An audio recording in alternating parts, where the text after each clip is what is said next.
So as a first-time home buyer, what I would suggest company and the guys in Chicago and you're wanting to buy in Florida, he's not going to know the Florida market. He's not going to know the programs that are available.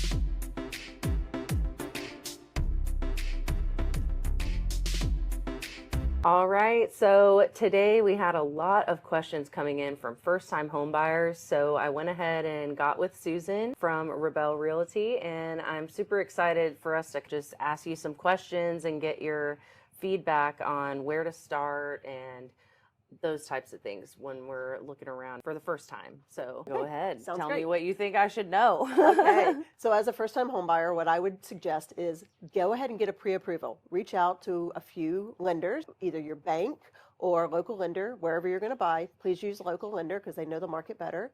And see what you can afford, because there's a lot of programs out there and you may think that you can only afford, let's just say 300,000, where with these programs you may be able to go up to 350, even higher. So my first suggestion is to get pre-approved with a lender.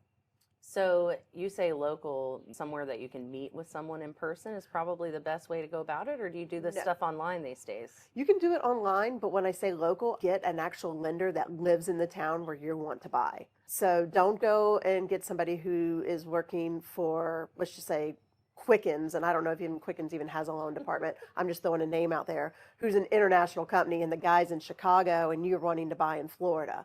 He's not going to know the Florida market. He's not going to know the programs that are available to our specific market. That makes sense. So you start with getting a pre-approval, and then I know some things are a little bit different now than they used to be. So do you reach out to a realtor, or do you find a house that you like? No, and reach out to a realtor. Your first move is always a realtor. I don't care if you're buying a can of soup or a house. Always call a realtor.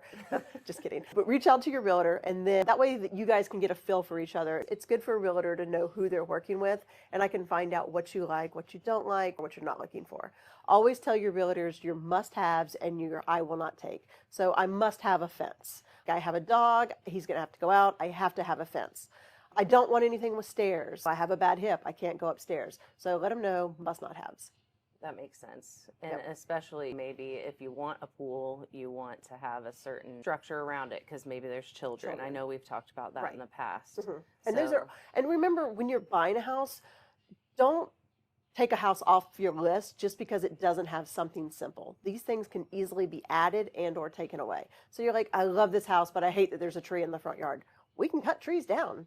So don't just remove a house from your list just because it has something that's cosmetic or something that can be fixed. That makes sense. So easily you can put a gate around a pool. That's true. And you in particular, as someone who's been in this area for a very long time, right? So you have a lot of knowledge. Yes. And so what would be some things that you would think about that's in particular to the Gainesville area or Alachua area that someone should think about when they're first looking? The number one thing I would say is traffic. So if you are going to go to the University of Florida every day, you're probably going to want something that's a direct line because traffic can get a little crazy going to and from. So just know the traffic know the traffic structure, know all the things that are going on in Gainesville. The other thing is the schedule. Know your scheduling. I know when there's going to be a football game, when there's going to be a baseball game, when there's going to be a basketball game.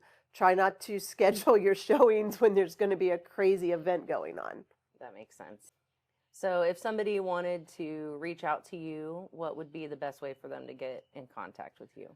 You can reach out to me via phone, via text, email. You can swing by my office. You can send me flowers. You can reach out to me any way you find appropriate. If you see me on the street, stop me. I'll talk to you. Awesome. Well, thank you so much. Absolutely. That really answered a lot of my questions. And if you guys have more questions about this particular topic, let me know and we'll bring Susan back.